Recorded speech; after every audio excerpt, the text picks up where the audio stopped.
Bueno, ayer, que algunos de ustedes repiten y estuvieron ayer revisamos la historia del coleccionismo y del galerismo en España durante el siglo XX y vimos el papel fundamental del coleccionista, no solo como guardián de los objetos artísticos, de lo que él haya coleccionado, de sus tesoros, sino también como estudioso y como mecenas.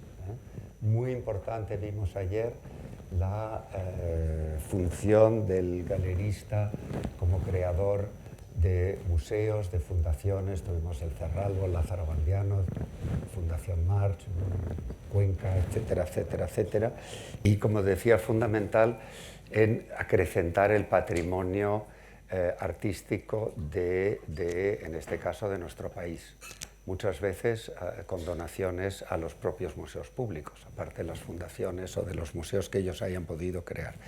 Ese tema es fundamental y creo que saldrá espero que salga en la conversación. Vimos también el papel fundamental del galerista como un espacio cultural, como lugar de encuentro entre el artista y el coleccionista, o el público aficionado, no tiene por qué ser coleccionista, entre el artista y la crítica, o el historiador del arte, y entre el artista y el conservador de museo o conservador de una fundación. Fundamental papel de la galería, donde el coleccionista puede contemplar pues las últimas novedades. Pensemos, como ayer comentó Pedro Marín, la frecuencia enorme que la galería se avanza a las instituciones y a los museos presentando y dando a conocer artistas, ¿no?, que luego acaban en las colecciones más institucionales.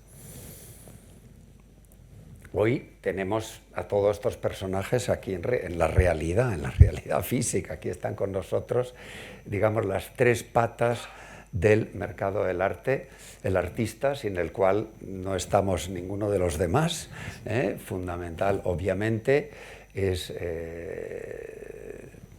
para que haya coleccionismo hace falta que haya un artista que cree la obra, un galerista que sepa valorarla, venderla, presentarla, un crítico que hable, que la mencione, que la divulgue, que le dé, digamos, carta de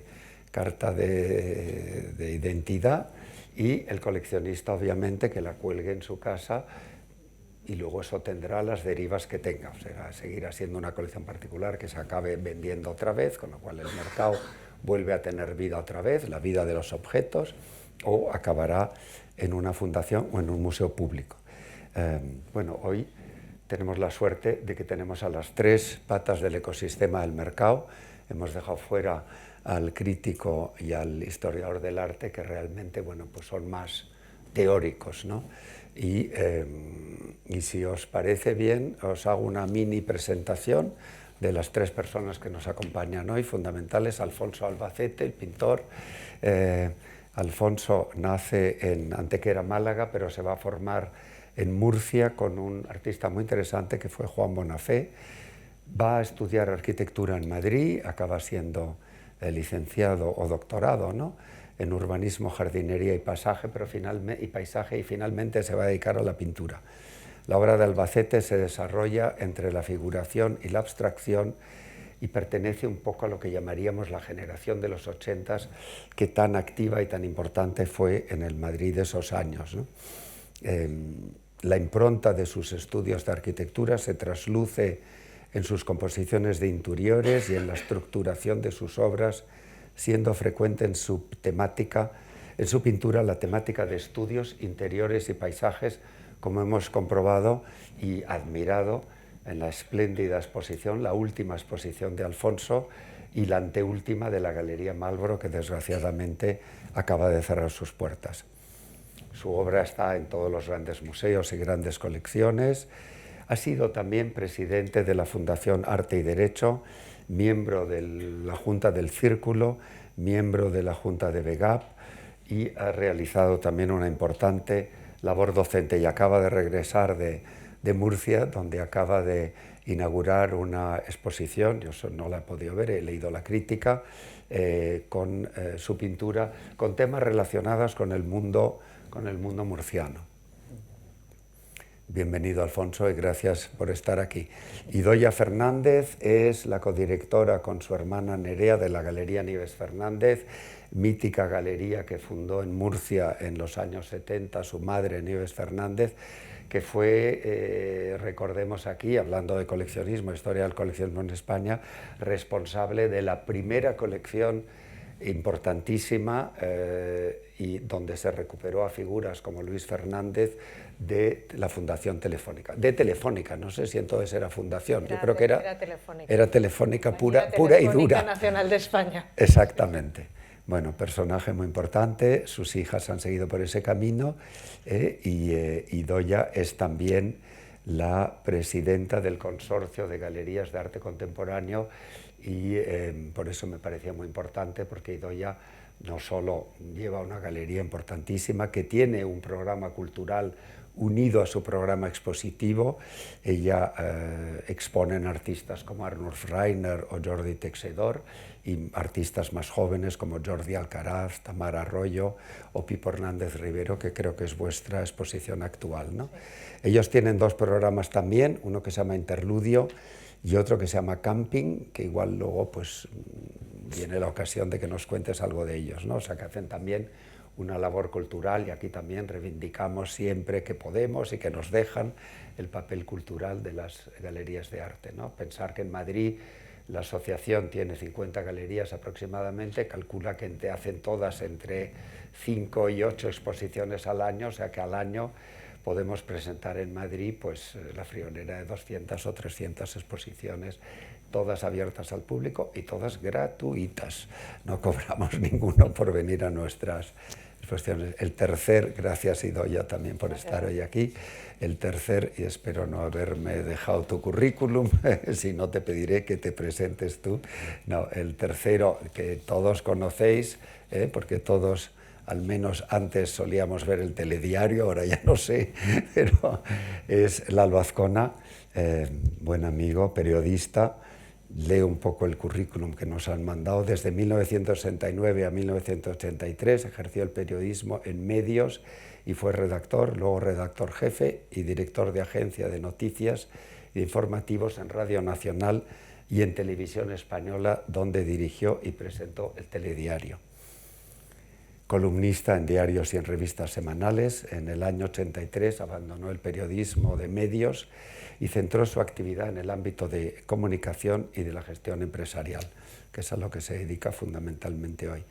Ha sido socio fundador y presidente de Estudio de Comunicación, presidente ejecutivo de Tecnocom y consejero de un montón de compañías y a mí me interesa mucho el lado, digamos, primero es un gran coleccionista, una colección muy amplia, que me imagino que también vendrá a cuento que nos expliques un poquito, de escultura, de pintura, colección que ha sido mostrada muy generosamente en diversas ocasiones y en diversos museos y fundaciones, y él tiene también, ha sido consejero, ha estado metido en la Junta de Arco, en la Junta del CAAM, con su buen amigo Martín Chirino, que el escultor que presidió el CAAM, dirigió el CAAM durante muchos años y también ha sido patrono del Museo de Arte Reina Sofía. Preside en la actualidad la Fundación Azcona, dedicada a la divulgación del arte y los artistas españoles. Y hablaremos de una parte muy importante de la Fundación durante la conversación. Mi primera pregunta, que es como pues, la básica, pero a mí tengo mucha curiosidad siempre de saber cómo empieza uno en estas lides, Alfonso, ¿cuáles son tus primeros pasos en este mundo nuestro? Con las colecciones. Sí, bueno, yo empecé en Murcia cuando tenía 21 años y lo que entonces estaba más cerca de lo que hoy se podría llamar un coleccionista era pues como una serie de personajes de la ciudad que compraban nuestra obra porque de alguna forma querían que aquello sucediera en aquella ciudad y sabían que si no le compraban a los jóvenes artistas, éramos muy pocos, pues que aquello desaparecía, ¿no? Y así empezó una serie de relación. Su madre, me acuerdo, era de estos personajes que compraba, un notario, 2 catedráticos de la universidad. Esos eran los que mantenían un poco al mundo artístico y iban empezando a formar colecciones. Luego había otras colecciones que empezaban a formarse, digo a nivel muy pequeño, de ciudad de provincia, por intercambio de especias, con médicos, con gente así. Luego ya empezó, a finales de los 70, principios de los 80, a nosotros, digo a nosotros, me refiero a la gente de mi generación, lo que se le ha llamado luego nueva pintura, empezó a ver, la gente que nos sacó hacia adelante era gente que se sentía como participante de un proyecto estético. O sea, había gente que realmente, yo he conocido casos de gente que te decía, mira, iba a comprar unos muebles para mi casa y no los he comprado, compramos un cuadro tuyo y nos sentamos enfrente a mirarlo. Que era una actitud de decir, bueno, esto que está haciendo nosotros, en parte, somos partícipes de esto, porque es el espíritu de los tiempos y tal. Y luego habría un tercer tipo de coleccionista que te hablaba desde un punto de vista económico y un plan, digamos, como más de inversión. Eso empezó a pasar aquí, yo por lo menos en mi experiencia, fue como a mitad de los años 80, donde ya había un mercado más configurado, más alto, y entonces, por ejemplo, los bancos, que entonces empezaban a formar colecciones, si, por ejemplo, los bancos americanos tenían terminantemente prohibido que el que compraba a los artistas diera ningún tipo de información a los demás, porque si eso se corría, inmediatamente, sobre todo los jóvenes brokers o lo que fueran, venían y te llamaban, y eso te hablaban desde un punto de vista económico, lo cual era una sorpresa. Pero el mercado del mundo americano fundamentalmente era bastante así. Yo me llevé la gran sorpresa la primera vez que fui a Estados Unidos, que más que preguntarte por qué hacías o qué tal, te preguntaban, ¿tú de cuántos dólares eres? Entonces, según los dólares que eran, pero los colegas ya te situaban y luego te preguntaban. Y entonces, pues, digamos, esas tres actitudes, a veces mezcladas, hay gente que podía ser inversor, pero al mismo tiempo se sentía partícipe de un proyecto y tal, era más o menos lo que yo conocí en mis inicios. Y fue ese coleccionismo particular de la actitud realmente el que nos sacó a nosotros para adelante antes de que empezaran las grandes colecciones o los museos a comprar.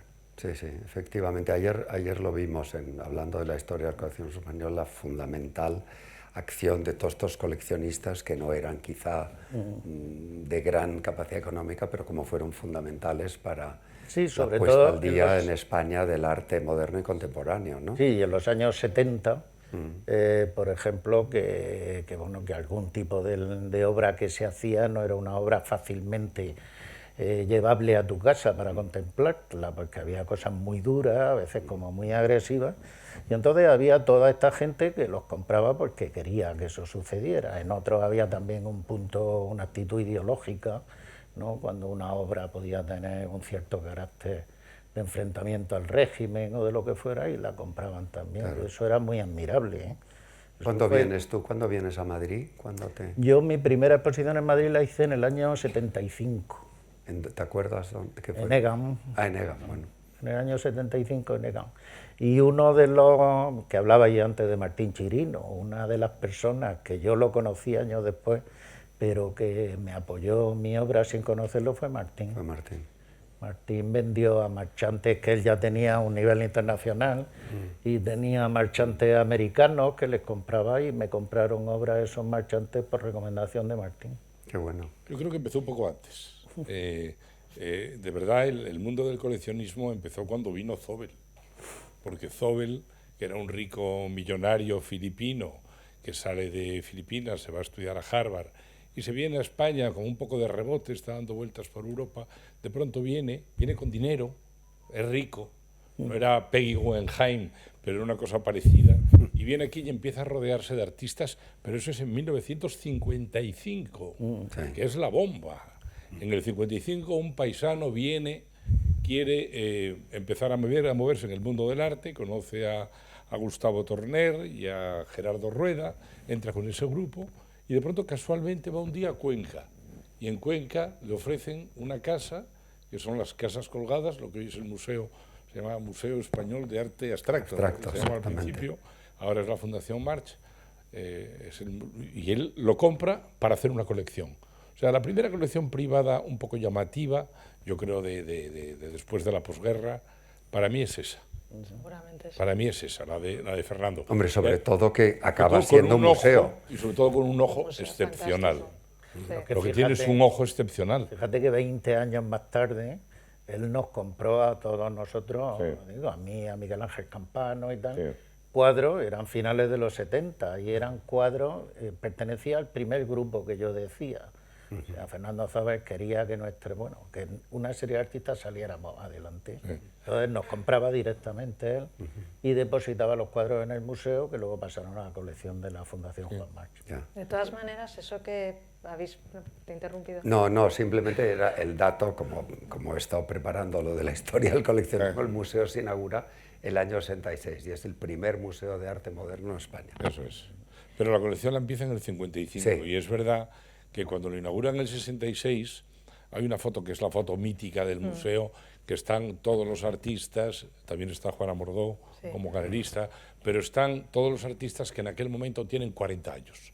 La generación esa informal española, la generación anterior a la tuya, la de Millares, Saura, tal, están cumpliendo ahora 100 años. Y más jóvenes, porque está Teixidor y Turralde, Bueno, que tenían y estaba 20 y y muchos. Rafa Canogar, que Están en tenía- esa foto. y Canogar, pero quiero decir, Intermedia. pero había gente que tenía 40 años Sí, sí. y 30 y tantos años. Sí, sí. Y están en aquella escalera, está retratado todo el arte informal español de aquel momento, lo cual era una cosa sorprendente y era el ojo que tuvo el coleccionista. Claro. Porque Zobel era un gran coleccionista y compró, además luego él compraba todo. El otro día me tocó a mí estar en una cosa de Zobel, hablando de Zobel, y me llamó la atención. Él era un personaje que iba a los estudios de los artistas y elegía las obras personalmente y las pagaba.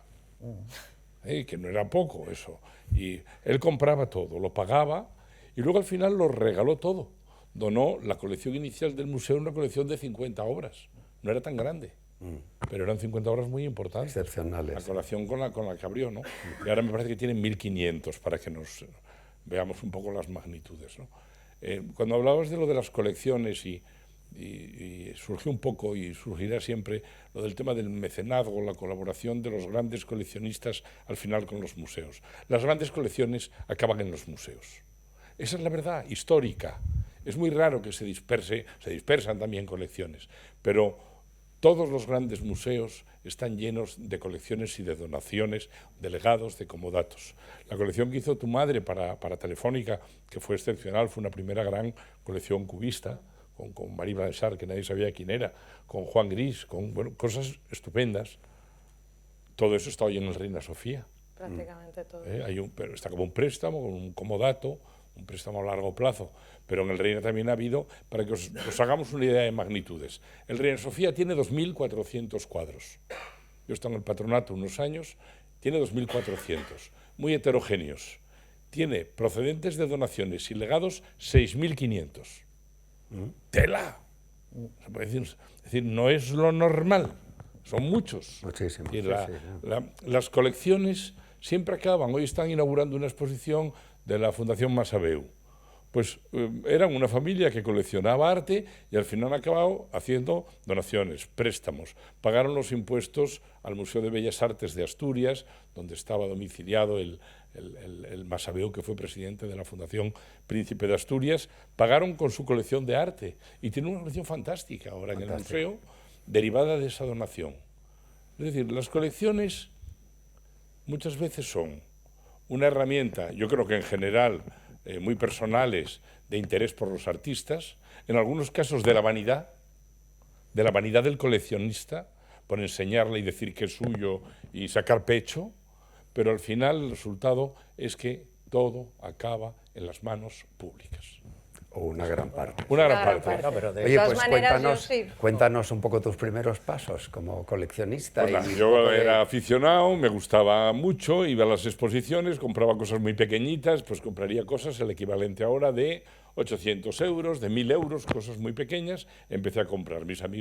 Tenía amigos pintores, empecé a relacionarme con ellos, empecé a comprar un poco más. Y luego cuando ya dejé el periodismo y empecé a dedicarme a cosas serias, pues entonces me fue mejor, gané más dinero y gasté desordenadamente todo lo que gané. Eso hay una frase que a mí me divierte mucho de cuándo se sabe que uno es un coleccionista. Uno sabe que es un coleccionista el día que tiene la necesidad imperiosa de comprar una obra que no puede comprar, que no puede permitirse. Y en ese momento dices, acabo de estar enganchado. Tengo que salir a la calle a comprar esa obra. Pido un crédito, lo vendo. ¿Quién me puede dejar dinero? Mañana voy a comprarla. En ese momento entras ya en la dinámica del coleccionista loco, que es un club al que yo pertenezco. Yo soy un coleccionista loco y desordenado, porque compro por impulsos. Absolutamente, lo que me gusta, lo que me interesa, el que me cae bien. No compro con el criterio, cuando he comprado, de tener una agenda con los 20 artistas de menos de 60, los 20 artistas de... No, yo creo que soy mucho más caótico, y los artistas con los que he tenido una relación personal y les he querido, como es el caso de Martín Chirino, que fuimos amigos fraternales, pues de pronto todo lo que hacía, aunque fuera una idiotez, a mí me gustaba. Estaba completamente a favor. Y entonces acumulaba desordenadamente. No sé si soy un ejemplo. Bueno, en eso, soy un ejemplo ojalá, malo. ojalá haya muchos como tú, ¿eh? ¿No, Idoia? Tú y tus No, yo primeros quería retomar antes con una cosa que ha dicho Alfonso en sus inicios, y estas primeras personas, que da la impresión que lo colocamos casi como en los albores de la historia, y luego ya enseguida empezamos siempre a hablar de las grandes colecciones, de las colecciones que se donan. Y si esto es una red, o sea, si al final hay artistas y los artistas tienen que vivir y hay galerías, la parte fundamental sigue siendo esa persona que compra con pocos medios, de vez en cuando, por impulso, y muchas veces porque quiere que suceda, como ha dicho Alfonso. Alguna vez también por decorar encima del sofá, pero muchas veces porque quiere que suceda y porque quiere que sea parte de eso. Y esa sigue siendo como la parte más importante para que la red funcione. Y adelantándome mucho, yo no sé si a otros, aquí hay algún otro galerista que ya tenéis unos cuantos años de galerismo, yo no sé si tenéis la misma sensación a veces que tengo yo, como de que hasta hace unos años entrar en eso o algo de eso era fundamental. Tú mejorabas económicamente, crecías, y algo cultural tenía que ir unido a eso, de alguna manera, que podía ser coleccionar o otras cosas. Y esa parte, como que a cierto subir escalera social y económicamente se tenía que incluir la cultura, a mí me parece que es la que está empezando a fallar. Y eso creo que es uno de los grandes problemas, al menos yo como galería. ¿Hay especulación, que la gente compra por el interés económico? No, o porque deja de comprar. Yo tengo el privilegio de venir de una galería familiar, pero tengo una galería con mi hermana. Ya. No conozco a ningún hijo de todos esos coleccionistas que acompañaron a mi madre, Sí, que han venido a nuestras bodas, que hemos cenado, que hemos pasado fin de año. No sé si uno de todos ellos compra. Ya. Pero que hay Es muy curioso, no sé, igual aquí hay 200 que sí que compran. Pero, por ejemplo, a mí me sorprende. Entonces creo que socialmente también está habiendo cierto cambio en ese pequeño coleccionismo que decía Alfonso, que en los 70, etcétera, es el que empezaba a hacer, pues, el catedrático, el otro, el tal, el notario, el que quería que aquello, aparte que le gustaría mucho y le supondría mucho, pero el que quería que aquello funcionase, que los artistas trabajasen, porque el coleccionista es el que siente esa necesidad de implicarse con este mundo, ¿no? Es un poco más allá. Sí, sí. Bueno, era uno de los temas que me había apuntado aquí en la chuleta, por si nos quedábamos en silencio, cosa que dudo, pero uno de los temas era precisamente, y ayer además alguien preguntó también sobre el cambio, un poco de modelo en el coleccionismo, en la manera de vender o de comprar obras, las nuevas tecnologías, las ventas de Internet, que son una novedad relativamente súper reciente. Bueno, todo ese lado de la tecnología, cómo ha cambiado Dando un poco en lo que he dicho ya, yo creo que hubo un fenómeno que se produjo como a final de los años 80, que ese público que dices tú, que de pronto se vio como arrollado por la oficialidad, en el sentido de que de pronto empezaron a aparecer centros de cultura, las grandes bienales eran de discurso, no eran de forma de participación de unos y de otros, y entonces toda esa gente es como que se retrajera, ¿no? Que dijera, ni somos nosotros, ni tenemos capacidad. Vamos, que estos artistas pues tienen que entrar en mercados internacionales, los tienen que llevar los grandes centros culturales, y yo ahí ya no hago nada. Me voy a ver sus exposiciones y punto. Es verdad que fue unos Y años... ahora yo pienso que lo que ha provocado una cierta crisis en estos años atrás en el mundo del arte es que muchas, por ejemplo, las entidades bancarias o las entidades financieras han suspendido sus compras. Exactamente. Porque ya se alimentan de las colecciones que ya tienen o de lo que piden prestado, ¿no? Bueno, y entonces, pues bueno, el artista se queda así un poco como un suministrador de materia prima, pero una de materia prima que en muchos de los casos no se le compra, sino que se coge de sitios donde ya está colocada. No, es verdad Eso ha provocado una crisis bastante fuerte. No, comentabas en los 80, es verdad que hay un cambio, primero porque se inauguran, recordar la cantidad de museos que se inauguraron, el MUSAC, el CEGAC, el CAAM, el no sé qué, el IBAM, o sea, Sevilla, el Centro de Arte Contemporáneo de Sevilla, bueno, infinidad de museos, y eso efectivamente cambió un poco el coleccionista ese como más cercano al artista y a la galería, de repente como que se vio como desbordado, como... o acaba un poco arrinconado, apartado, ¿no? Sí, arrinconado. Pensando que ya no tiene nada que hacer ahí. Y ahora eso es algo parecido está pasando ahora. En otros no es de la misma manera, claro, pero con estas nuevas... Yo creo que está cambiando mucho, al menos en los años que llevo de galerista sí que me da la impresión que está cambiando mucho. Creo que en parte tiene que ver con lo que comentaba antes, o estoy absolutamente convencida de que ya cuesta tener esta necesidad de alguna manera, o como que la cultura no es necesaria para tanta gente como antes. Y quizás también, bueno, pues el mercado ha crecido mucho, como dice Alfonso, y pues la imagen que se da muchas veces quizás es la del gran mercado, la del gran dinero, la de... Quizá tienes razón tú, que la gente pues tiende a echarse hacia atrás, se asusta un poco, ¿yo qué voy a comprar? Yo creo que eso pasa constantemente cada cierto tiempo. Es decir, cada cambio de ciclo, cada 10, cada 15 años, de pronto hay una ruptura, hay un movimiento disruptivo, hay una provocación. Empiezan las instalaciones. ¿Quién pone una instalación en su casa?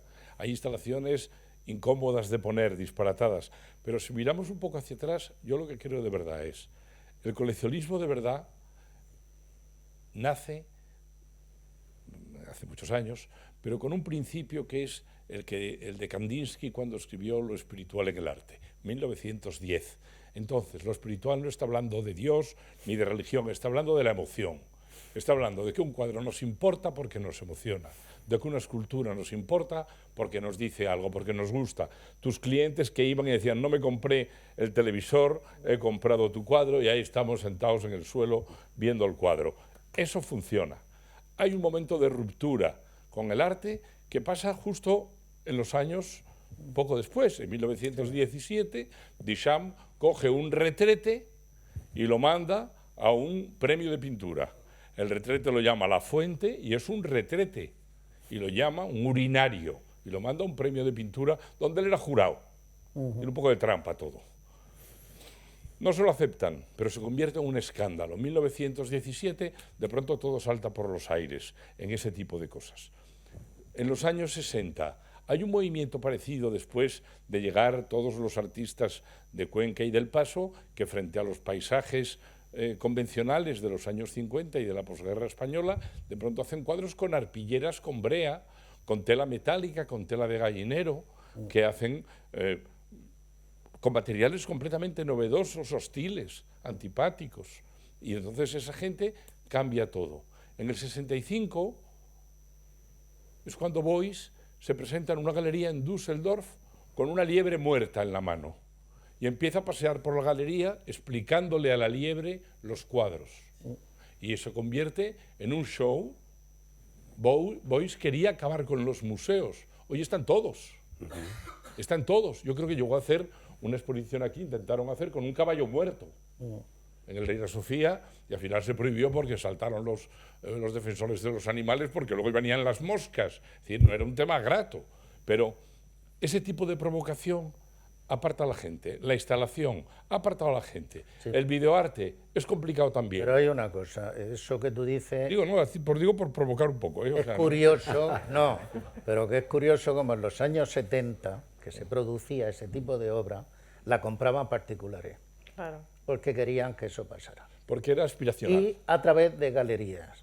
una de las cosas que ha provocado también la retirada de esos particulares que hablábamos es que ha habido un discurso en contra de la llamada arte comercial o pintura comercial, recuperando desde los centros de arte y de los sitios de decisión, ya con un carácter más teórico, digamos, la promoción de esos artistas. O sea, un artista que andaba por ahí vendiendo por galerías y tal, empezó a marginársele del asunto, que fue curiosamente en el mercado americano el que más vendía. Yo cuando llegué allí, que venía de Europa, precisamente los artistas más difíciles eran los que tenían menos mercado y los que se les daba más categoría artística. Eso lo rompieron los americanos, como me decían a mí. ¿Tú de cuánto eres? Pues eso. Pero es que luego más tarde empieza un discurso que le da la vuelta a esa tortilla y que dice, no, es la obra de encargo hecha por los centros de misión culturales y tal, y el resto, que se hace a través de galerías o a través de otros sistemas, eso es de clase B. Eso cualquiera ha leído discursos en ese sentido. Entonces eso creó también que mucha gente que compraba para particular no se dijera, no me estoy enterando de lo que pasa aquí. Y esa yo creo que ha provocado también una crisis, que ahora está otra vez doblando esa ola. La gente empieza a comprar en plan más independiente, fuera de lo que dictan unos y otros.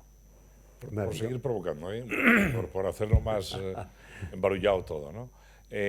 Demonios, ¿qué es una obra de arte? ¿Cuándo una cosa empieza a ser obra de arte?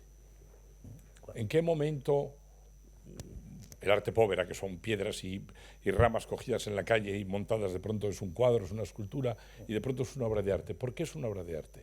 ¿Cuándo es una obra de arte?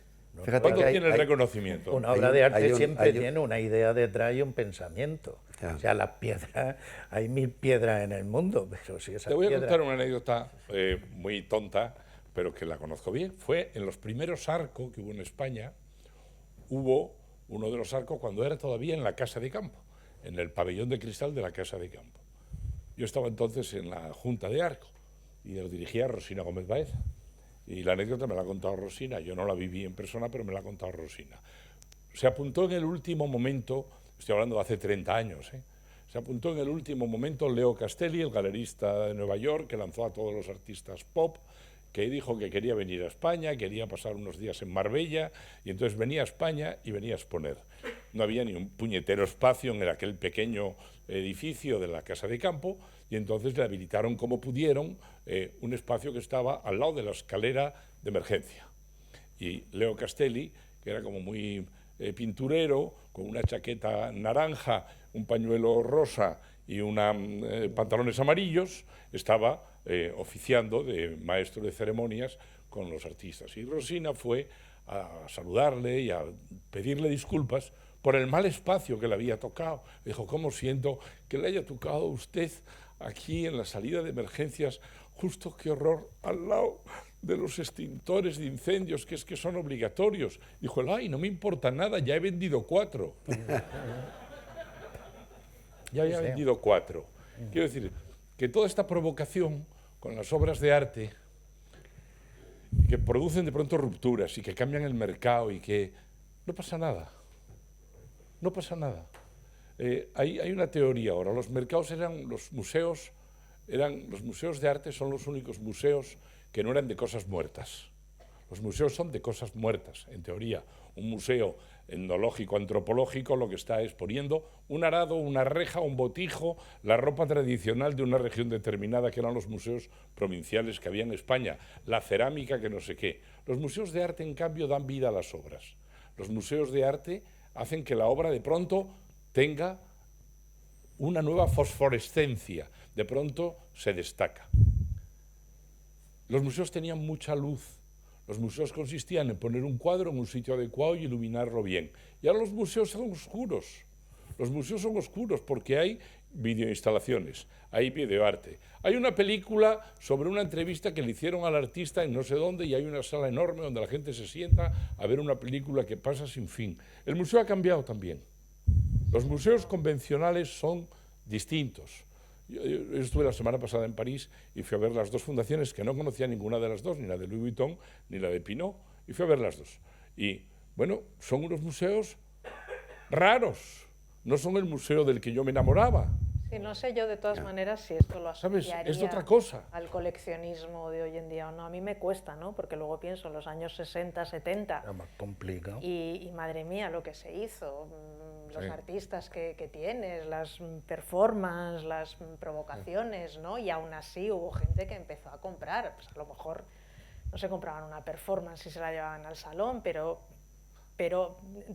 no consigo ver esta época como más provocadora que la que yo Sí. veo que hay pues, en esa época de finales de los 60-70. Más bien al contrario, me parece que tiene una apariencia a veces muy provocadora y luego en el fondo la encuentro muchas veces demasiado pacata, permitirme la Dices expresión. lo que se hace ahora. se hace dices. Sí, ahora. la supuesta provocación de hoy, Sí. realmente, si luego te coges un libro de esos 60, 70, la supuesta provocación de hoy normalmente me parece Claro.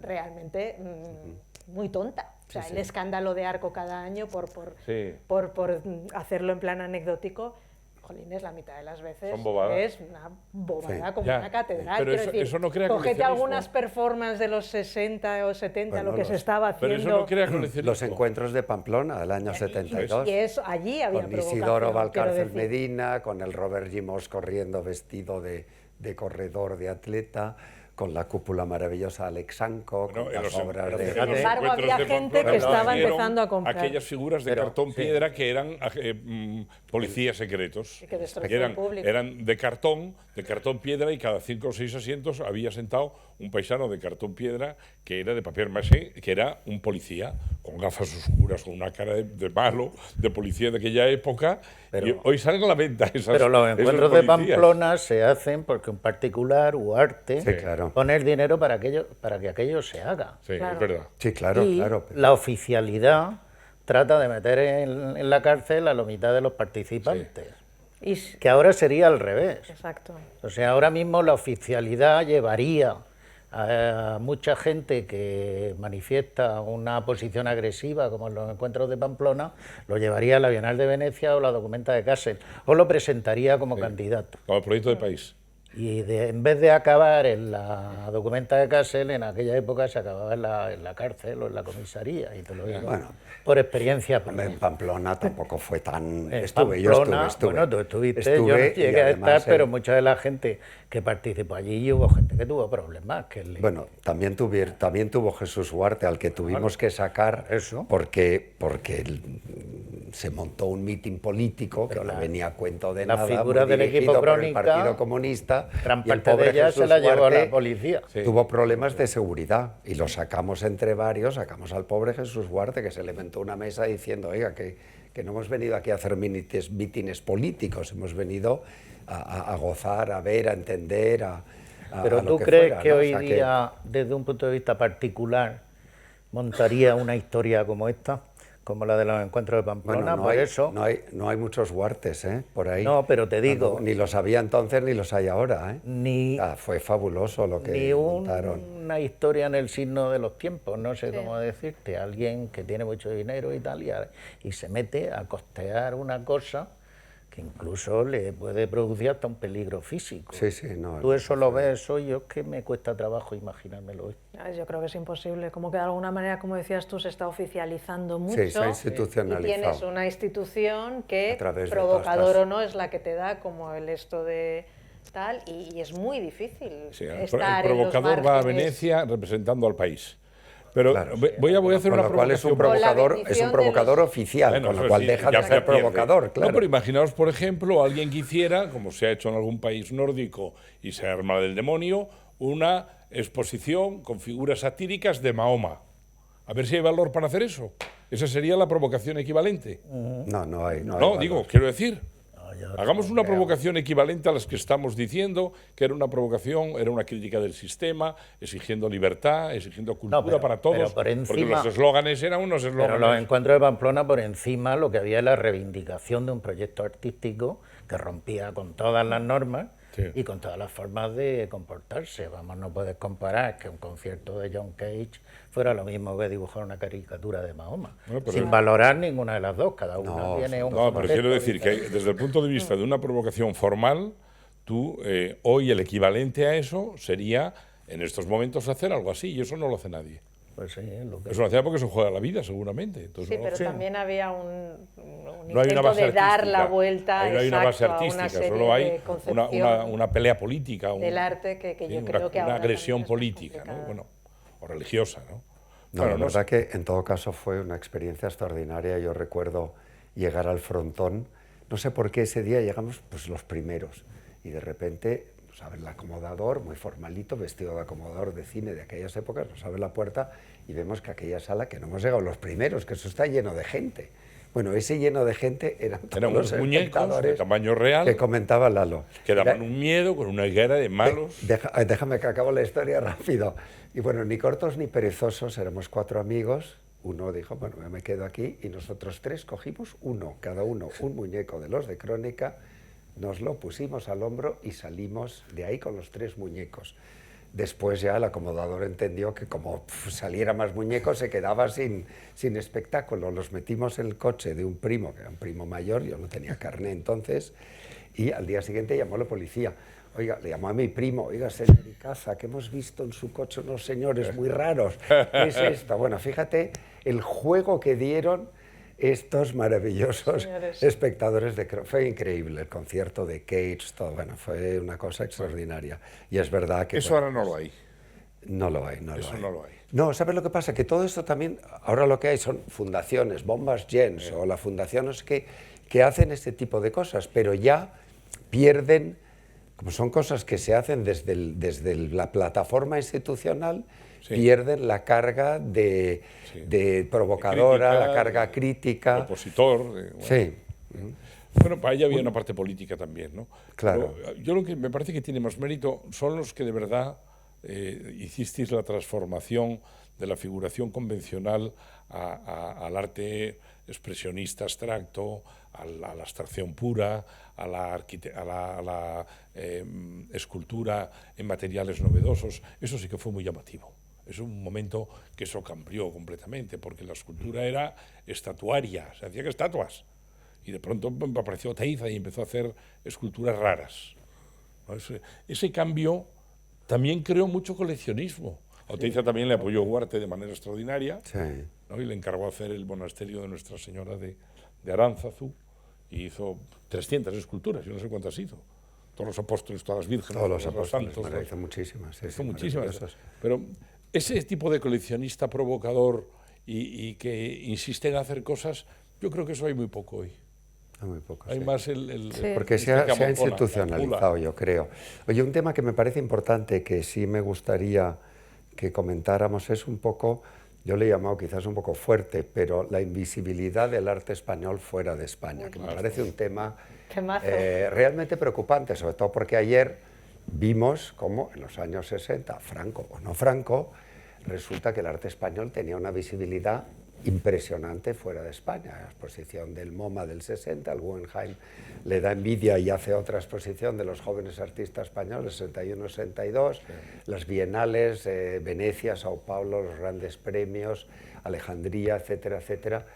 ¿Qué ha pasado? ¿Por qué? ¿Cuál es un poco vuestra sensación? ¿Por qué hay tan poca ¿La mía? presencia ahora? Bueno, el que quiera comentar, abrimos la... Hombre, yo creo que en la época que esa dices tú de Franco, sí es cierto que el cerrazón aquí produjo un cierto hándicap para las galerías, ¿no? Porque realmente las galerías, en el sentido que las conocemos ahora, vienen desde la Segunda Guerra Mundial, después de la Segunda Guerra Mundial.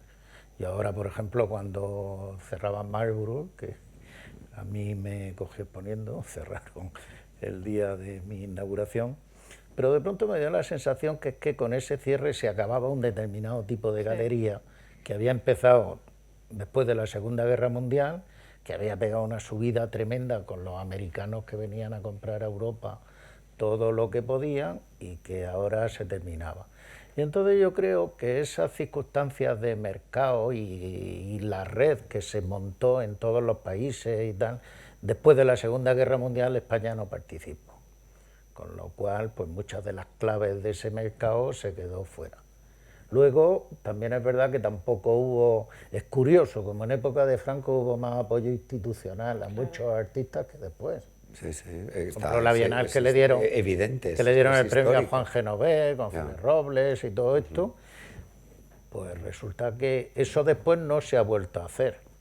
De esa Bueno, hubo manera. los intentos del, ¿cómo se llamaba? Comisario. No, que hubo el Banco Exterior, hubo todo el Sí, Ministerio de hicieron- Asuntos Exteriores, hicieron que hace el proyectos. programa. Pero Pero yo tú vas, creo que hoy, se hacen- tú vas hoy al MoMA, por ejemplo, antes había unos tapies estupendos colgados, ahora no están los tapies colgados. Ahora hay un Y de Millares, hecho- pero hay un Millares. Hay un Millares, sí, cierto. Sí, pero de Millares, hecho este muy es el bonito. año del aniversario Tapies Chillida, Sí. 0 exposiciones de Chillida en el mundo y parte de la de Tapies del Reina ha ido a posar en Bélgica, poco más. Sí, Quiero decir, es un centro... inexistencia internacional absoluta del aniversario de 2 artistas Sí. que tienen su importancia. Yo creo que a mí me da la impresión siempre que gran parte de la explicación del fallo internacional es, vuelvo a lo de antes, al final esto es una red.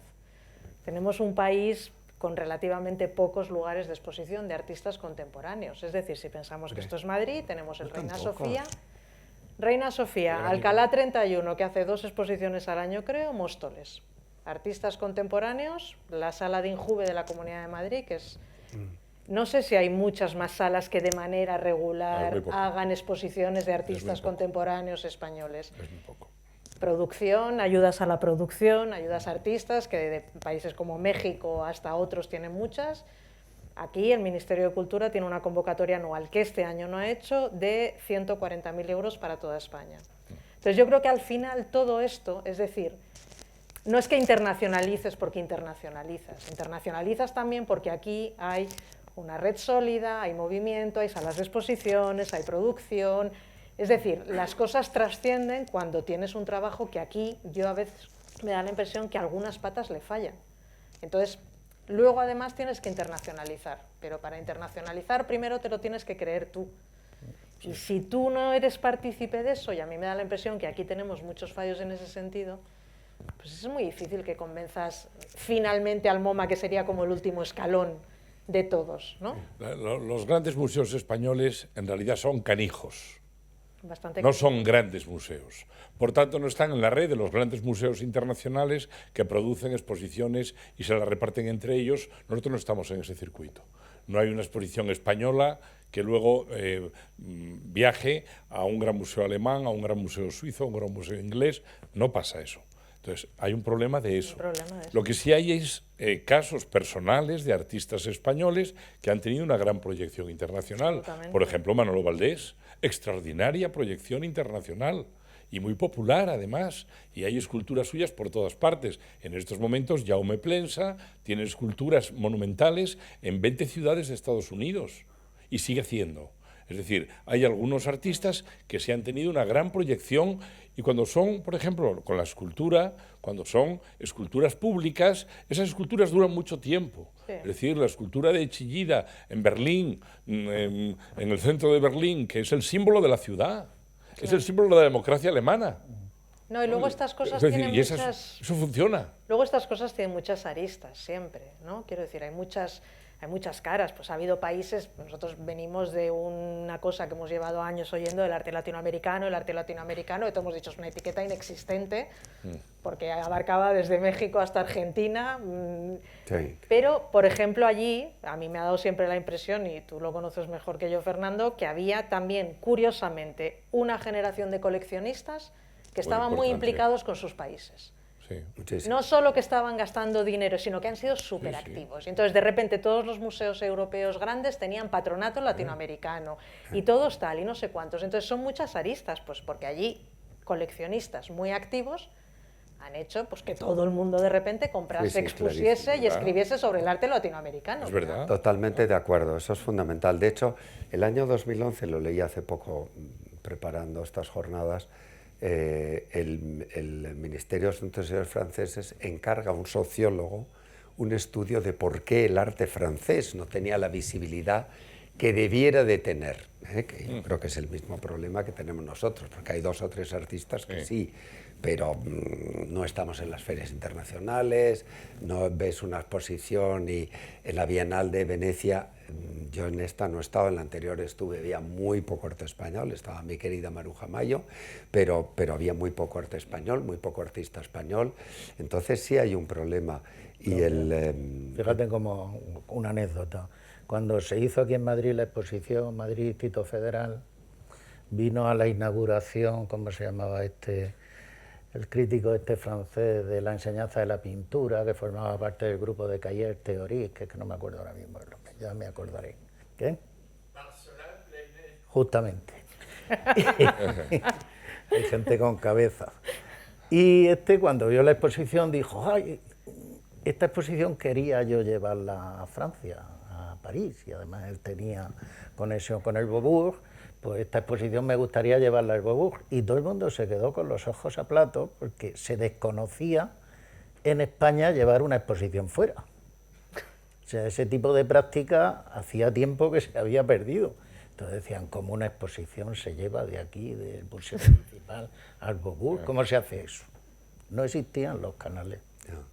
Y entonces eso es importante. Por otro lado, yo creo que a principios de los años 80, cuando el primer gobierno de la democracia y tal, sí tomaron como bandera la pintura, porque incluso hacían cierta publicidad exterior, se hicieron exposiciones en París, en Bruselas, en Nueva York, en Alemania, que eso se cortó de pronto por los años y ya no se ha vuelto a hacer. Yo creo que entonces, esa historia, porque los americanos, perdón, yo termino, los americanos, por ejemplo, prepararon, yo me acuerdo de haber asistido aquí en la embajada americana a cócteles que no se sabía muy bien por qué te invitaban, pero luego había por las paredes Motherwell, Rothko, y era un programa del gobierno americano o de la guerra americana para meter el arte americano en Europa, y detrás de ellos, claro, vinieron David Shale y Julian Schnabel y todo, con el camino ya hecho. Y ese camino aquí en España no se hizo, se empezó a hacer algo, pero luego inmediatamente se cortó. No, el informe, para acabar, una de las conclusiones importantes de lo que decía este sociólogo, no me acuerdo el nombre, es un informe relativamente reciente, era que uno de los grandes problemas de por qué no se veía el arte fuera es por la debilidad del coleccionismo, y estamos hablando de Francia. O sea, traspasa eso al modelo español. ¿Por qué no está más presente el arte español? ¿Por qué no estamos más presentes en las ferias, en las exposiciones, en los museos? O como mucho ves un Tapies, un Chillida, un Millares ahora, pero desde luego no pasas de ahí, y la generación más joven se ve muy poco. Bueno, Juan Muñoz, Cristina y Clensa, por pero supuesto. Es que en las ferias, por ejemplo, y Manolo, pero Manolo casi ya es un artista americano. A principios de los 80 eso sí sucedía. Y sí, ferias internacionales estaban mucho más abiertas vamos, en Basilea, en Chicago, en todos esos sitios afectaban a cualquier galería española con artistas españoles, pero desconocidos. Ahora eso no sucede. Pero también no sucede por lo que has dicho tú. Las ferias internacionales, mal o bien, todos sabemos que funcionan en base a cuántos coleccionistas puedes traer. Todos hemos visto entrar galerías de países que no están representados en la feria y que seguramente en un análisis objetivo son buenas galerías, pero no como para entrar en Basel, por dar la feria más difícil y más importante, pero los de Basel saben perfectamente que detrás va a llegar un avión de coleccionistas de este sitio, de tal y cual. Entonces sí, la debilidad del coleccionismo influye mucho en todo, evidentemente, y en las ferias muchísimo. Sí. Sí, a mí me da la impresión de que, digamos, tenemos un país que está aquí y un coleccionismo que está aquí, o una economía que está aquí y un coleccionismo que está aquí. Sobre todo unos artistas que están aquí. Yo creo que son mi impresión después mucho de muchos mejores años. los artistas que los coleccionistas. Vaya. Y mucho mejores los coleccionistas que los políticos. Y los galeristas. Yo creo que lo peor que tenemos son los políticos, en general. Los galeristas ni nos ha mencionado. Los últimos 30 años que hemos tenido a todos, tremendo. De verdad, a todos los partidos, ha sido una catástrofe, no han hecho nada. Dices, ¿qué presupuesto hay para promocionar el arte español fuera? Poquísimo. ¿Sabéis cuál es la desgravación que hay, por ejemplo, para los temas de arte? En estos momentos, me parece que el máximo es hasta 250 euros. Eso lo he dejado para el final. Quiero decir, poner verde a la administración. 250 euros es lo que puedes deducirte o desgravarte, es una cosa disparatada. Por ejemplo, una cosa que aquí nos estimula y que se estimula en bastantes países son los préstamos. Un coleccionista los que yo conozco, que además somos amigos, y que cuando uno consigue una pieza un poco tal, enseguida ya lo que quiere es que los amigos lo compartan. Acabo de conseguir esta obra en tal lado, mañana venir a cenar a casa y la vamos a ver, venimos 20 amigos y llega una escultura y la tocamos todos, la llenamos de dedos, la tocamos, tal, ¿no? Ese mundo hoy no funciona como debe funcionar, porque el coleccionista tiene muchas obras que no puede enseñar, que tiene guardadas, que tiene un almacén. Un coleccionista tiene centenares de obras. En su casa coloca 60. ¿Dónde están las obras guardadas? Las puede prestar, las puede dejar a un museo, las puede dejar en comodato, las puede donar, puede hacer muchísimas cosas. Pero aquí no tiene ningún tipo de ventaja de ningún tipo. Es más, tienes hasta un riesgo de que esos efectos de patrimonio tengas una consideración de que tienes ahí atesorado una fortuna que no has declarado porque tú compraste, yo compré a lo mejor un Millares, de verdad, lo compré hace 40 años. Hace 40 años. No digo lo que me costó porque voy al infierno, no me costó casi nada. Pero lo compré hace 40 años. Te lo digo yo. Hace 40 años lo compré. 35.000 pesetas. O 40.000. O 40.000. Ah, me costó $300 una arpillera grande de Millares, ¿no? Entonces, bueno, pues no sé, pues hoy el Vineta, cuando vende alguno, que es la viuda de Millares, de pronto ha vendido una a Pinol, al francés, al dueño de Gucci, de no sé cuántas marcas, le ha vendido una en 1.600.000 euros. Joder.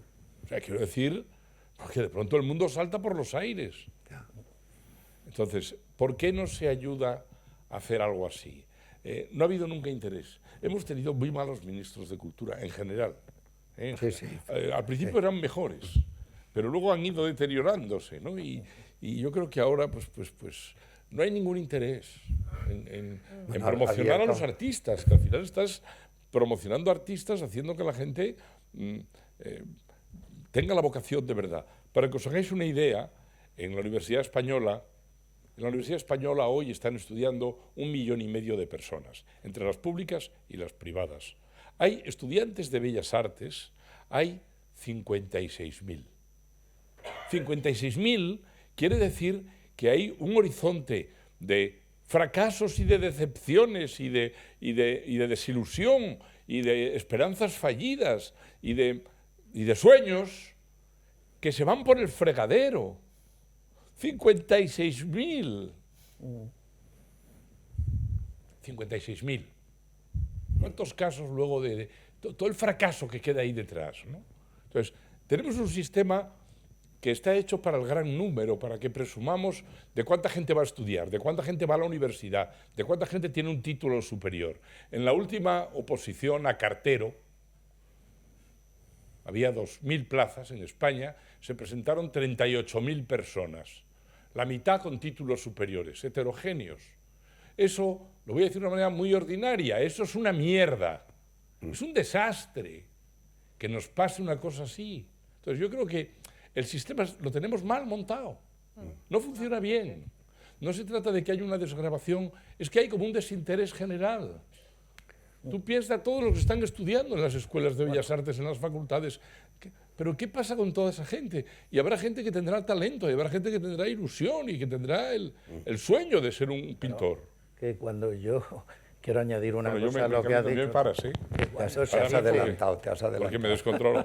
Promoción de los artistas en el exterior, no solamente es promoción de los artistas, es revalorización de su patrimonio. Además, porque la gente cuando se habla de patrimonio habla de Greco y de Velázquez. No. Pero el patrimonio es el trabajo artístico que se está desarrollando ahora. Absolutamente. Y la gran paradoja es que lo utilizan como gran señuelo turístico, pero luego, sin embargo, no hay ningún tipo de apoyo ni de ayuda. Es únicamente un aprovechamiento de que toda una serie de gente que está trabajando pues haga sus cosas. Sí.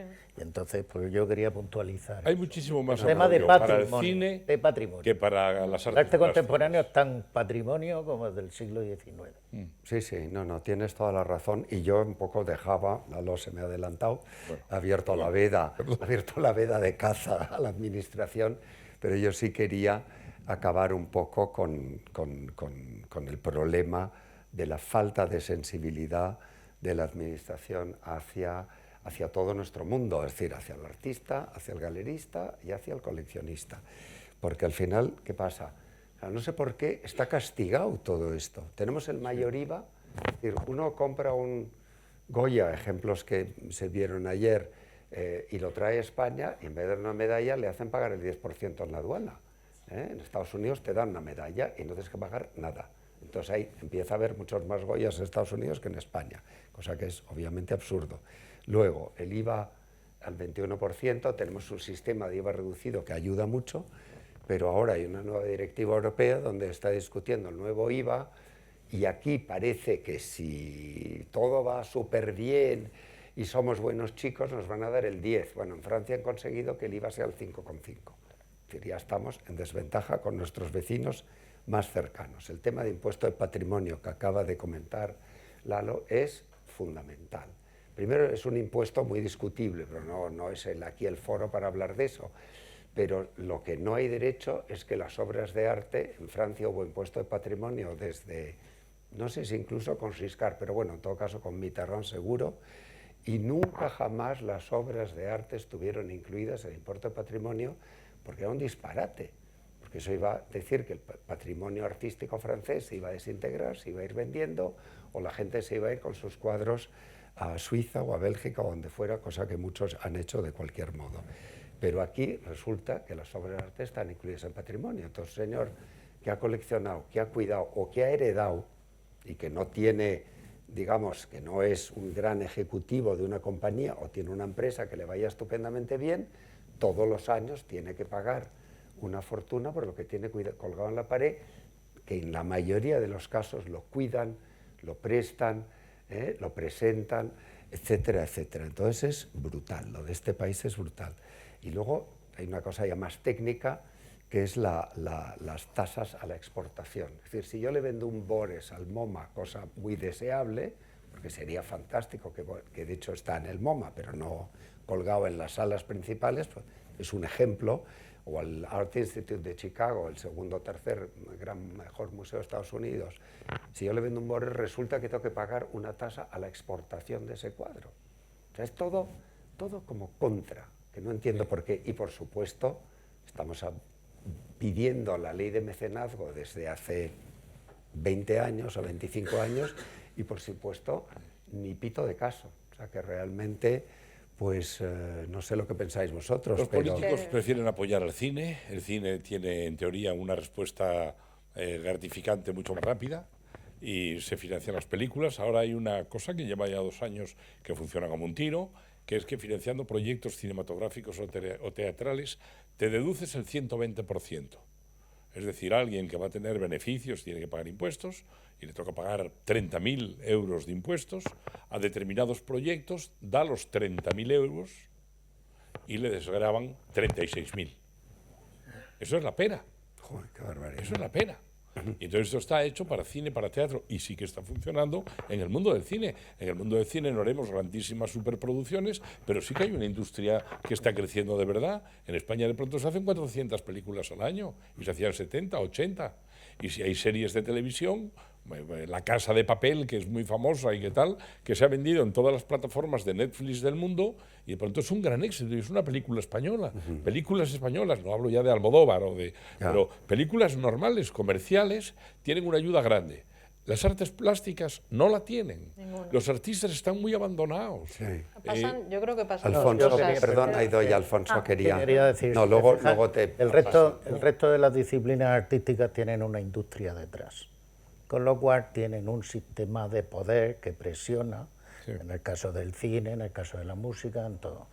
Sin embargo, las artes plásticas no. El artista es productor, vamos, lo hace todo. Lo que se llama sector primario lo cubre entero el artista. Es un autónomo, como un fontanero. Sí, y como tal autónomo, y entre otras cosas, porque como tiene que trabajar mucho, pues no tiene tiempo muchas veces para intervenir en la vida pública o social. Si te fijas, el artista como figura en la legislación española prácticamente no existe.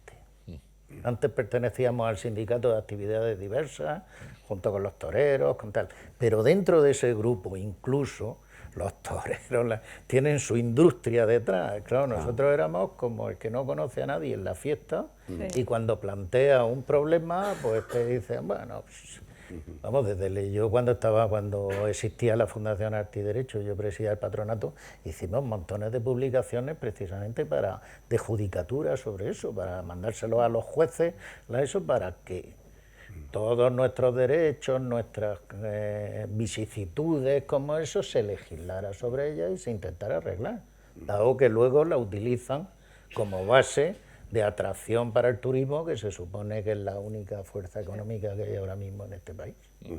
Idoia, No, que iba a decir con que... Idoia hemos peleado esto juntos. Un poquito. Hemos acudido a Y de alguna nuestra reunión experiencia en juntos. entrevistas. No, yo tengo la impresión de que pasan varias cosas. Hay una primero y es, de alguna manera, efectivamente, a la administración el arte plástica no le importa. O sea, yo lo siento ser tan rotunda, habrá gloriosísimas excepciones por ahí, pero yo ya llevo unos cuantos años, tú también, te entrevistas con Ministro de Cultura, con Ministerio de Cultura, con Hacienda, con Moncloa, con San Pedro, y al final ves que realmente no importa. Dos, el cine, que no sé si importa o no, es mucho más público. También lo han hecho muy bien porque tienen una voz muy unida, Sí.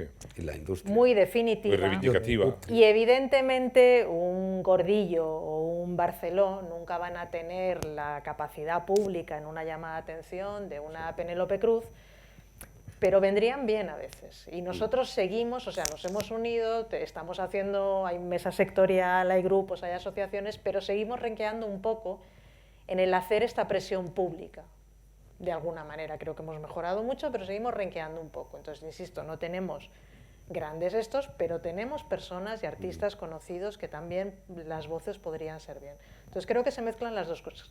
Y la tercera es que de alguna manera es muy difícil convencer a la administración de que esto no es pura especulación, de que esto no es un juego para ricos, de que esto no es... ¿De qué es cultura? para Caprichos, ponerlo en los yates, Los digo caprichos, porque en arco pasado el ministro hizo una breve declaración que yo creo que se arrepintió a los 2 minutos diciendo que ellos estaban de acuerdo en bajar el IVA a las galerías, y si alguien sigue redes sociales lo que se dijo allí fue tremendo.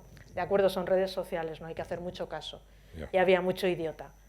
Pero es bastante significativo porque iban en plan, ¿y qué va a ser lo próximo? Bajar el IVA a los yates para que los ricos cuelguen sus cuadros en los yates. Hay un desconocimiento de lo que es esto en realidad, que son artistas plásticos trabajando, intentando vivir, y de si como país consideramos que tener una actividad artística como esa es necesaria, que yo creo que sí, necesitamos artistas para pensar, para ser, para cualquier cosa. Para ser, sí, para ser. Y aquí esto va como aparte, ¿no? Como que podemos prescindir.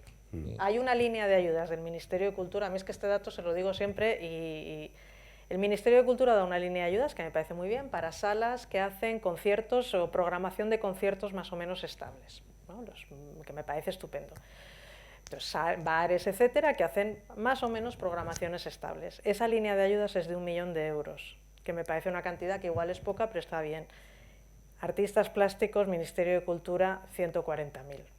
Quiero decir, es que es, o sea, no es que no se acerque, es que es para echarse a llorar. Pero lo que es sorprendente es no solo esa especie de falta de actitud y de sensibilidad, sino que no se den cuenta de que todo lo que estamos hablando, galerismo, artistas, coleccionistas, es buenísimo para el propio país. O sea, más allá de sus problemas partidistas, de su ideología, de tal, que es importantísimo para el país. Como decía Lalo, una parte muy importante del coleccionismo privado acaba siempre en lo público. Entonces, ayude usted al coleccionismo privado, sí. Ayude usted al artista, ayude usted. Nosotros no pedimos subvenciones, pedimos que nos faciliten desarrollar nuestros negocios, que están unidos a vosotros, están unidos al coleccionismo, a la cultura y al artista, ¿no? Es como decía Alfonso, es decir, se nos llena la boca con el patrimonio y tenemos la cumbre de la OTAN y se hacen la foto en el Prado y al día anterior en el Reina Sofía y tal, pero no consigues hilar eso con que patrimonio es lo que estos señores están haciendo hoy. Por supuesto. Y que estos señores no trabajan y si sus obras no se venden, porque vivimos en un sistema capitalista de la cultura, y si no la compran personas que luego a lo mejor las donan o pues entonces no hay Prado dentro de 15 años. Sí, sí, efectivamente. Si os parece, lo dejamos aquí. Vale. Y me imagino que habrá alguna pregunta que ustedes quieran hacer. bienvenido, si somos capaces de responderla, pero bueno, hacemos un pequeño ruedo de preguntas y... Yo creo que hemos sido tan desordenados, quizá por mi culpa. Sí, Eso espanta la pregunta. Yo tenía un guión, el pero desorden expulsa la pregunta del sistema, ¿no? El desorden, que puede ser muy creativo, mi padre decía, el desorden es muy creativo, pero acaba conduciendo a la melancolía. Entonces, yo creo que la ventaja del desorden es que ahora cualquiera pregunta algo, menudo lío. No, ¿qué va? Bien, también. Lo hemos dejado todo completamente. Hemos dejado algún tema como el de los falsos, que se lo hemos dejado. Sí. Pero bueno, ahí sí, que no lo he puntualizado antes, dos cosas que no he puntualizado. Una, que nuestro querido Alfonso es desde hace poco académico de San Fernando, que se me ha olvidado comentarlo. Y la segunda es que... Inmortal. Eso dice. Y la segunda es que Lalo, que con este tema de los falsos, que es un tema delicado, pero que ya lo dejamos para otra sesión, es el productor de los catálogos razonados mejores que se están haciendo ahora mismo en España.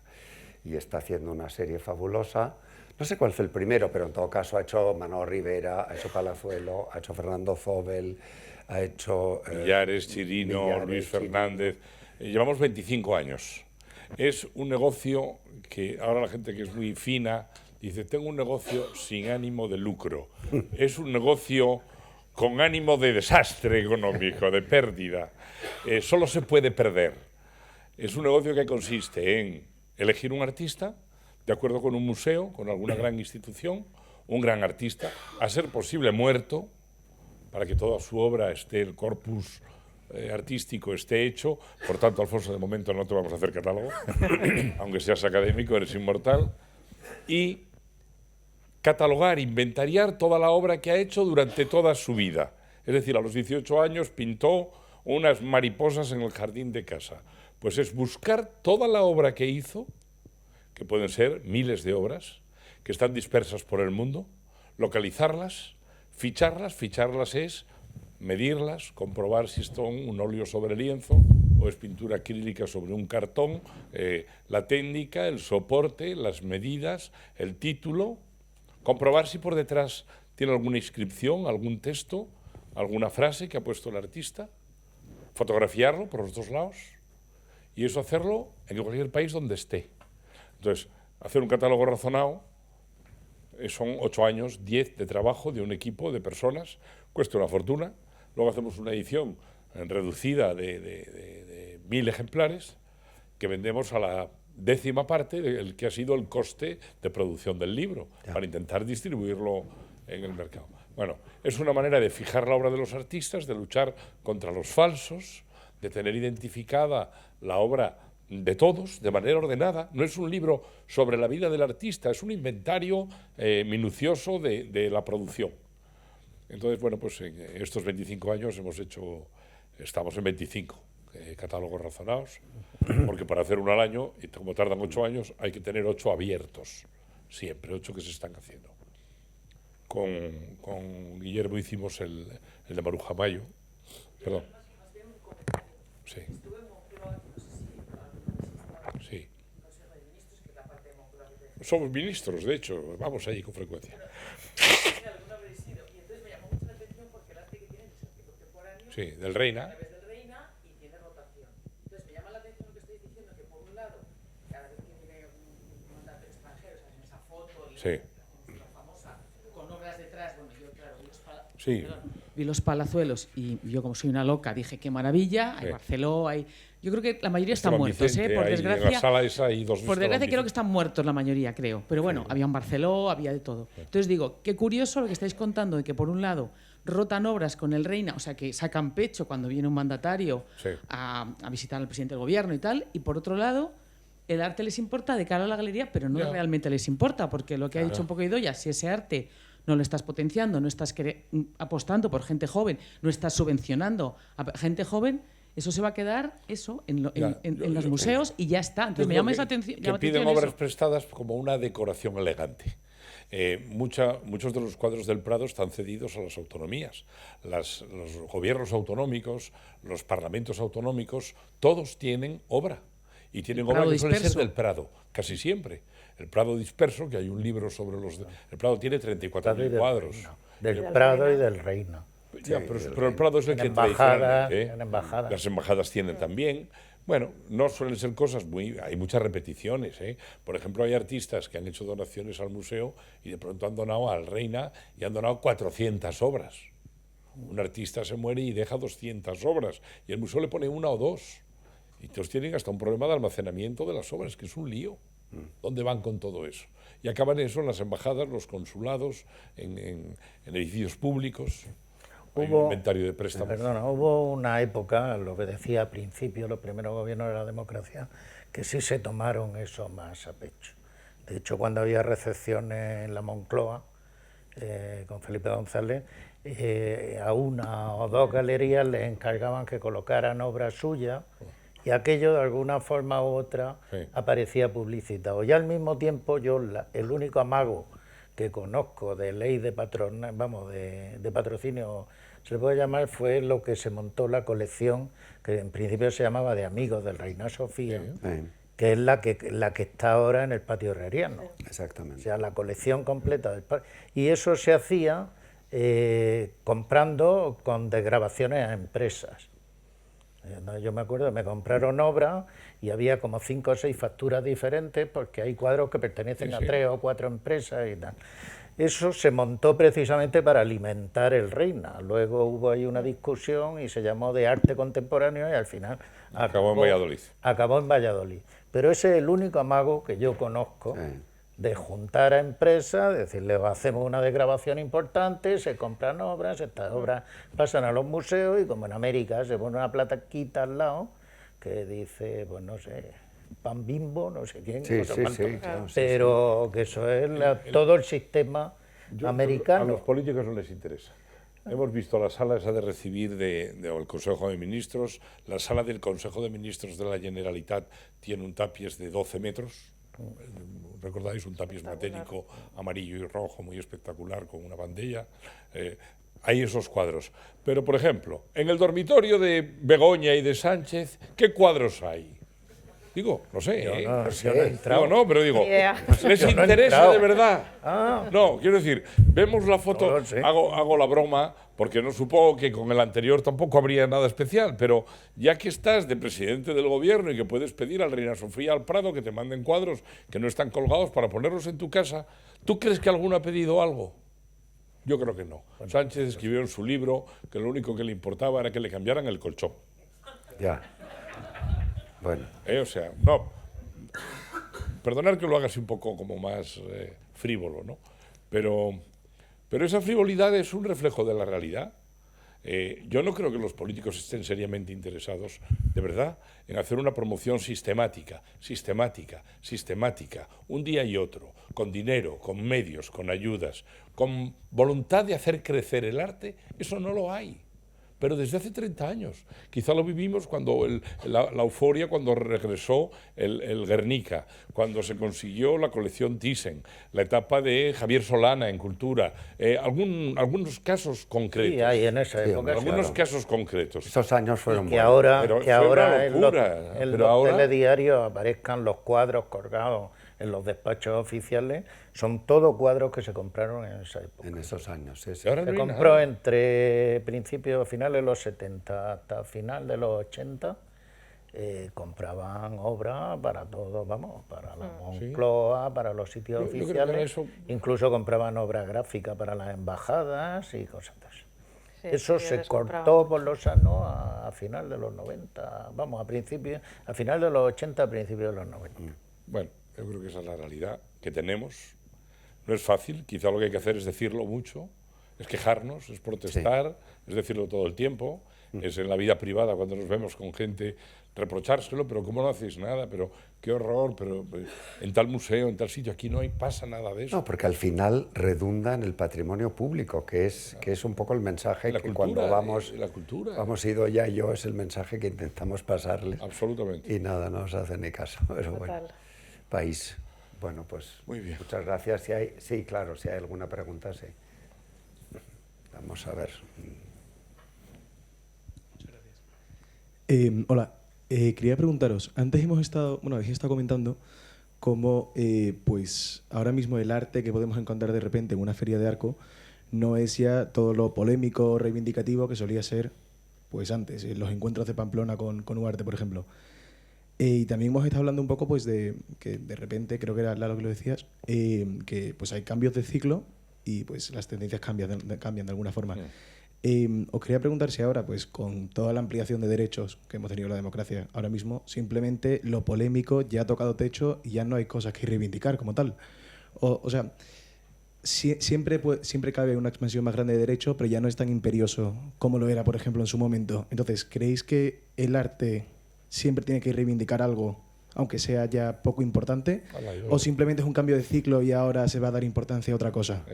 Yo No, me lanzo. Por favor. No, yo creo que no. Yo creo que el arte siempre puede reivindicar algo, porque siempre, es decir, si los derechos están en la Carta Magna y tal, y está todo organizado, pues ya está, pero hay crítica a la sociedad de consumo, hay montones de cosas, los temas de ecología, de que se habla tanto, y luego te siguen mandando la carta impresa, o con un sello y con cola y con todo, o sea, y vas a comprarte una regla y resulta que está envuelta en plástico, unas cosas absolutamente contradictorias, ¿no?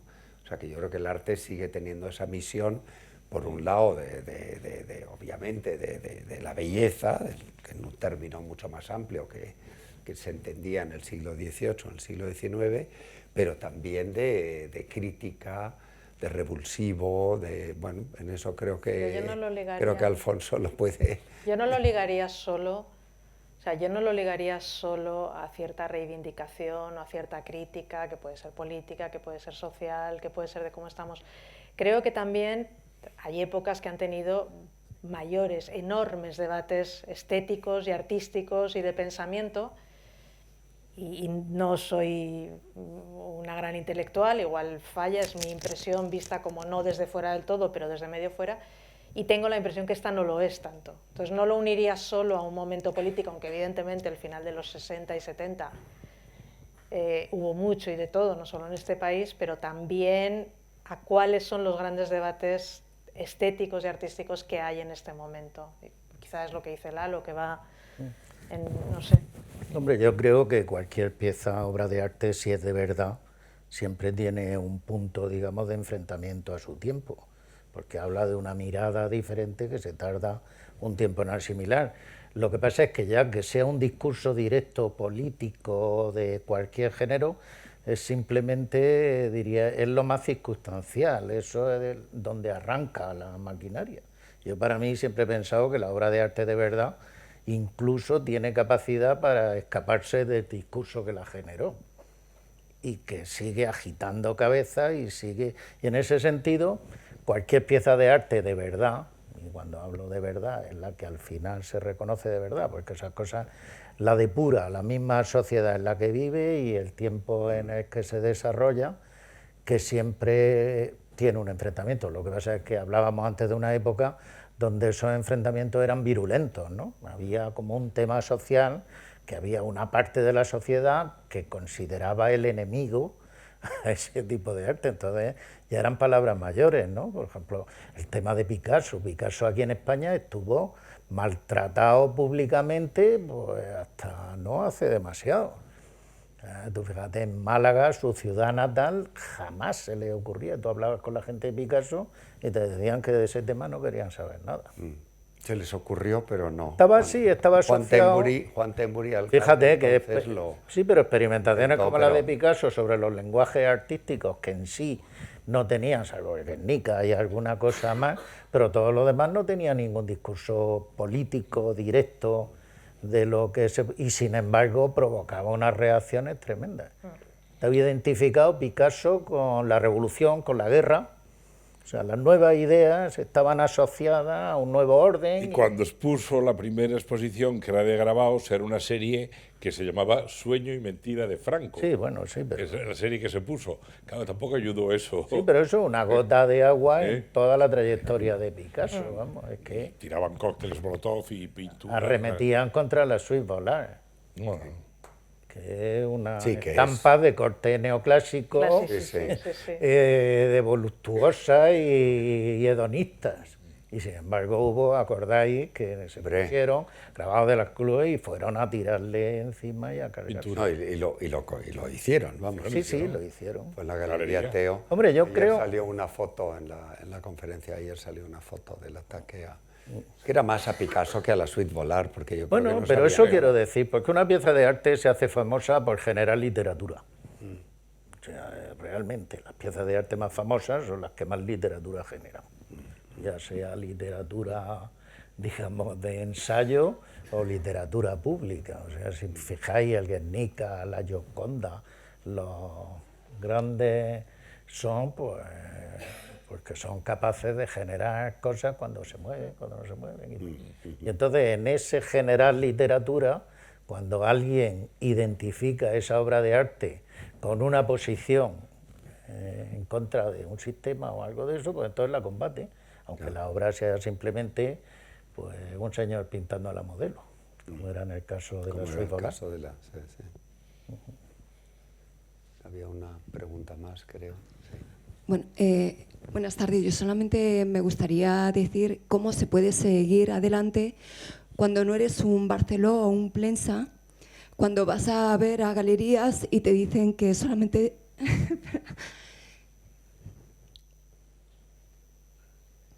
que solamente pueden atender a determinados artistas, por ejemplo, ¿no? Ahí. Bueno, es que es un momento duro. Entonces, cuando te dicen que solamente trabajan con artistas muertos o que, bueno, otra serie de cosas. Bueno, es un poco eso, es decir, que cómo se puede seguir adelante, ¿no? Y seguir con tus sueños también. Sí, pues justo lo que estás diciendo, yo creo que es todo lo que está sobrevolando lo que decimos. Aquí no hay una política de apoyo al arte. El mercado es muy pequeño. Cada vez hay menos coleccionistas. Para un artista es muy difícil sobrevivir. Y además estamos creando generaciones nuevas que lo van a tener más difícil aún. Todos esos que están hoy estudiando Bellas Artes y que a lo mejor no venden nunca un cuadro y que acaban haciendo logotipos para una empresa de diseño, haciendo otra cosa. Entonces, lo que yo creo es que el hecho de no cuidar a la cultura lo que produce es un empobrecimiento general del país y además hay una frustración muy grande de mucha gente con talento que no tiene la oportunidad de sobrevivir con el arte. Y ese es el drama, ese es un drama de país. Y aquí no importa. Parece que el arte es para los ricos. Se asocia el cuadro con el Lamborghini. Es mentira, no es verdad. Yo, no sé, me parece que esa reflexión, hemos hecho algunas bromas, y yo he hecho a lo mejor más bromas de la cuenta, y pido disculpas, ¿no?, para hacerlo coloquial. Pero la realidad es que la realidad es triste, es mala. Es mala. Es como si ahora no nos importara que hubiese un índice de analfabetismo muy grande. Nos tiene que importar muchísimo. Y estamos entrando en una dinámica social en la que puede haber un cierto analfabetismo en materia estética, en materia plástica, porque cada vez hay menos instituciones culturales que hagan exposiciones, cada vez hay menos galerías que sean rentables y por tanto puedan sobrevivir. Los pintores no pueden vivir de la pintura, solo pueden vivir los más importantes, los 40, los 50, los 200, los 400, pero es que hay miles. No sé, yo tengo una sensación de fracaso social con las artes plásticas en este país. No digamos ya los escultores, que si tienen que producirse la producción de una obra, que es fundir y gastarse en una fundición, bueno, es la locura. Como sabéis, Julio González, que es el padre de la escultura contemporánea, porque empezó a hacer escultura en hierro en los años 20, era español, catalán, que se fue a París, y él tuvo que trabajar de soldador en la Renault. Él era un soldador.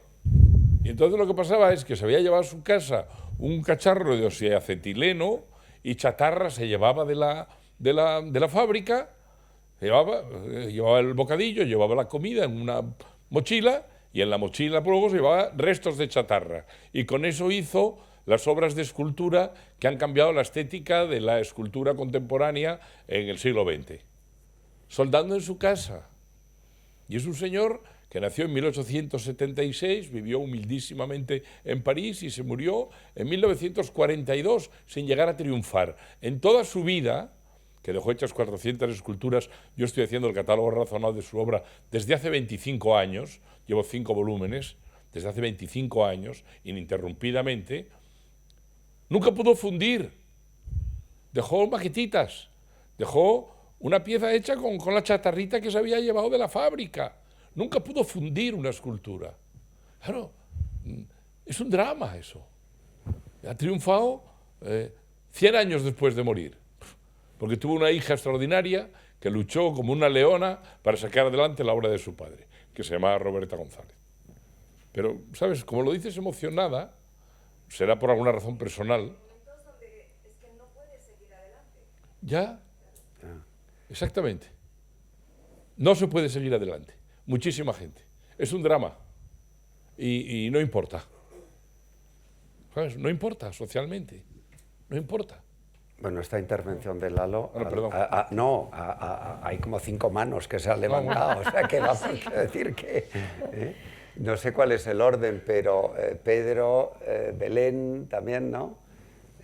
Bueno, y una señora al fondo. Sí. Yo es que, intentemos ser breves para... sin ser ninguna súper experta, pero veo que hay una especie de contrasentido, ¿no? Que vamos a las exposiciones, una Isabel Quintanilla, lo que sea, hay muchísima gente, yo veo bastante interés y sin embargo luego quizás sea por el cliché ese de elitista, de que va a tener unos precios alucinantes, la gente no se anima tanto a coleccionar y a comprar pintura, ¿no? Entonces, en ese sentido, supongo que estáis haciendo una labor pedagógica, por supuesto que los catálogos razonados ayudan, pero ¿qué iniciativas está viendo un poco también? O sea, yo estoy de acuerdo que los políticos no se toman interés, pero la sociedad civil, las galerías, ¿qué tipo de actividades estáis llevando a cabo? Yo, por la parte que me toca, las actividades que hacemos muchas galerías, creo, van más dirigidas a conseguir que la gente vaya a las galerías. O sea, creo que la percepción de la gran mayoría de las galerías de arte contemporáneo, al menos en Madrid, es un poco al contrario, que el público es escaso. Entonces intentamos hacer actividades para que la gente se dé cuenta que es un sitio abierto, donde puedes ir, que es gratis, donde puedes estar, donde no pasa nada si preguntas, si te sientas o si te quedas horas. Nosotros, por ejemplo, en nuestra galería tenemos lo que decía Guillermo antes, nosotros somos un programa de performance y danza en la galería que se hace cada cierto tiempo, viernes y sábado, que está abierto a todo el público, se cobra una pequeña entrada que va íntegra a los artistas, es una especie de non-profit para la galería, y sí que hemos visto que es un programa que nos trae un público a la galería que normalmente no viene. Para nosotros es satisfactorio, pero también porque a nosotros nos gustan mucho las escénicas y queremos trabajar mucho en ese mundo. Creo que muchas galerías hacen cosas parecidas, desde una charla como esta hasta proyectar una película cuando estás exponiendo, qué sé yo, a Teisidor, pues una peli que se hizo de él o Rainer tal, o encuentro o un desayuno cuando llega Arco, cuando es apertura. Intentar, creo que se reducirían en intentar que sea un sitio cultural donde la gente vaya simplemente a disfrutar, no que tiene que comprar nada, y además intentar que la gente se acostumbre a meter las galerías de arte en un circuito de actividad cultural que les pueda apetecer hacer, simplemente. Sí, tenemos esta cosa de que cuesta, es verdad, no sé por qué, a la gente quizá le intimida, pues yo creo que la mayoría de las galerías lo que intentamos hacer es romper esa barrera. Por supuesto.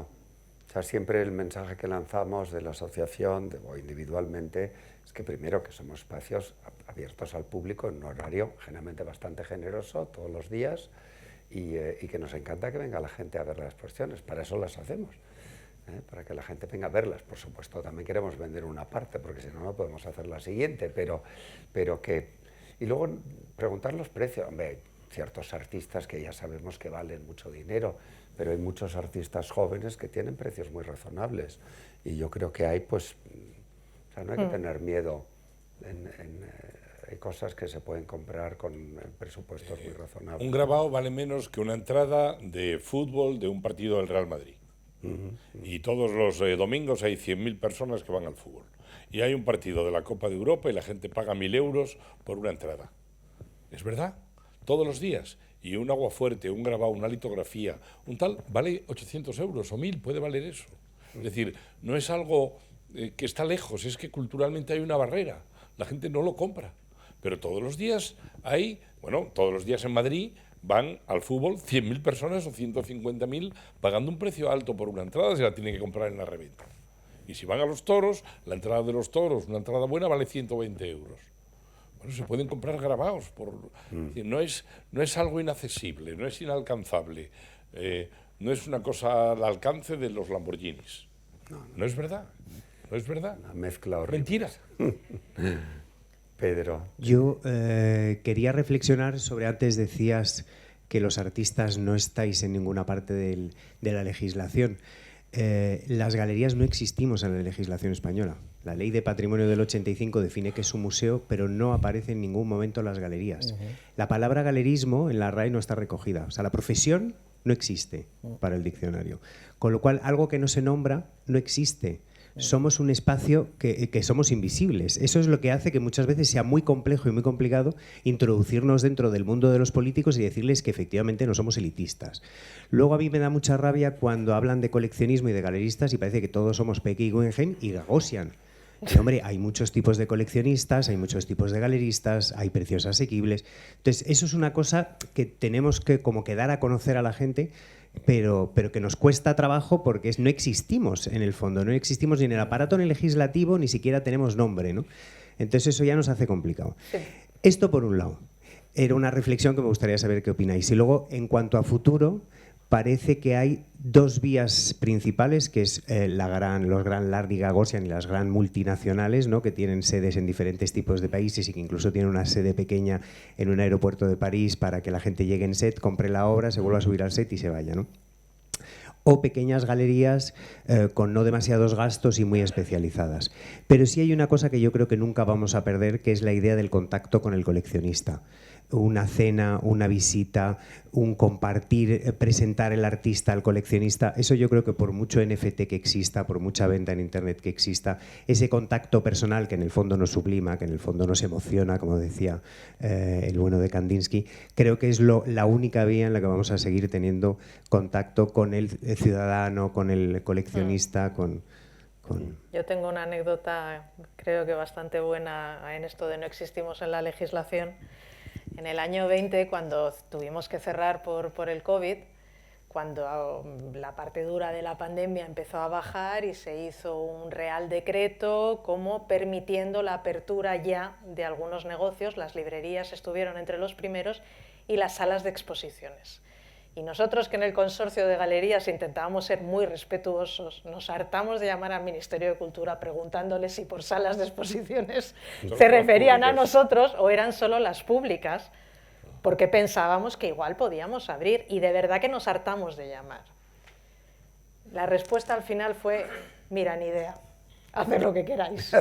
Y yo creo que casi todas las galerías abrimos al mismo tiempo de las librerías, pero no estábamos contemplados en las páginas que el Ministerio de Cultura había aportado a este Real Decreto inmenso de todos los negocios que podían abrir, y bastante surrealista. Y la segunda, sí, yo estoy completamente de acuerdo contigo, o sea, lo hemos puesto todo muy mal. Ser galerista es un privilegio inmenso porque tienes la relación con los artistas y la relación con los coleccionistas. Tienes una plataforma maravillosa porque tus coleccionistas son empresarios, profesores, gente joven, gente con un empleo más o menos bien pagado, gente autónoma, muy interesante, con la cual a veces creas relaciones muy estrechas, igual que con tus artistas. Realmente ser galerista en ese sentido es un privilegio porque tienes relaciones maravillosas con gente que es muy interesante. Los artistas, huelga decir que lo son, y los coleccionistas casi siempre también. Entonces es una gozada. Yo quería decir una cosa, es verdad lo que dice Idoia, la galería de arte es la que pone en relación al artista con el mundo, por decirlo de alguna manera. porque en otras disciplinas artísticas la gente sabe cuál es su público, cuando cantan música o saben si han vendido libros o lo que sea. En nuestro caso no, o sea, tú la obra la produces y yo creo que también el hecho de que no nos contemplen a los artistas como ente físico produce también que, bueno, si no nos contemplan a nosotros, ¿cómo van a contemplar a las galerías? Pues evidentemente para nada, pero también el hincapié que se hace de esa especie de cultureta del 19 de corte medio romántico, de que el artista es un personaje que está fuera de este mundo, que no tiene capacidad de gestionar nada, que parece ser todo el mundo esperando a que se muera para contar una historia muy desgraciada y que luego su arte sea muy valioso. Entonces ese tipo de leyenda sobre el artista, que es absurdo, porque además si os fijáis todos los grandes artistas y mucho más los recientes eran grandes empresarios de su propia obra. Pues nosotros como no tenemos industria detrás, el empresario tienes que ser tú, y los Picasso, bueno, Dalí no te digo nada. Y todo eso eran los cúlmenes del arte, eran gente con capacidad de gestionar, que montaba un pacto con la gente que lo representaba, la galería, un nivel de amistad, y todo eso es lo que produce que el arte al final llegue al público. Oye, hay dos, perdonar, pero hay dos, vamos a un poco ir cerrando, ¿no? Hay dos, tú habías levantado antes la mano y tú también te has hecho tú con el micrófono, pero estaba antes. No importa, oye, estáis cerca, así que nada, no es complicado. Nada, que me parecía interesante cuando mencionabas este momento de llego a Estados Unidos y me dicen algo así como ¿cuántos dólares estás? ¿Cómo es este primer momento donde como artista te tienes que enfrentar a darle un valor económico a tu obra? Desde el momento en el que a lo mejor todavía no confías en tu obra, en que no terminas de entender por lo subjetivo que es, si mi obra vale mi nombre, vale lo que es, y bueno, y luego que claro, hay una concepción y una relación distinta con cada uno de los personajes, como lo ve el coleccionista, como lo ve el galerista, pero bueno, en primera instancia, pues este primer acercamiento con ello. Bueno, yo lo que no estoy de acuerdo es que no confías en tu obra. Tú puedes dudar lo que quieras, pero el único motor que te mueve a lo largo de tu carrera artística es creértelo tú mismo, porque no va a haber nadie que te dé la energía suficiente para llevar ese tipo de trayectoria, lo cual cuando eres más joven pues tienes que vivir en un presente continuo, porque no puedes pensar ni en futuro ni en pasado, sino que estás haciendo y creértelo. Yo cuando llegué a Estados Unidos y empezaron a preguntarme cosas de esas, pues claro, de pronto dices, estamos entrando en otro mundo ya diferente. Esto no es el mundo europeo al que yo aspiraba a ser un artista interesante, digamos, aunque mi obra no tuviera mayor venta, y de pronto te encuentras que no, que te están valorando desde el punto de vista económico. Y abundando en lo que decía, pues teniendo la cabeza un poco clara y sabiendo gestionar, pues trata de unir esas dos piezas y seguir para adelante. Bueno, muchas gracias. Quería preguntaros, bueno, que me ha parecido muy interesante lo que contabas de las entradas, de la gente paga 400, 1.000 euros por ver el fútbol, ¿no? Y tanto que el cine, la gente, bueno, que ahora el cine en España está siendo muy potente, y me da a pensar, joder, que realmente la gente, bueno, el público hoy en día, que es lo que falta, es pequeños coleccionistas, la gente está gastando su dinero en personas, está gastando para ir a ver la película de tal actor, o está yendo... O el concierto de tal cantante, o el futbolista de turno, o el partido que quiera. Entonces, a mí lo que se me piensa, que es un poco lo que decía Pedro antes, que lo que falla en el arte es esa desligación del artista con su obra. Tú vas a una galería y estás viendo una obra muy bonita, perfecto, pero te falta toda esa historia, y yo creo que encima del arte contemporáneo es muy importante la historia del artista. Ya no se valora tanto su técnica, sino la historia y toda la revolución que está trayendo esta persona al arte.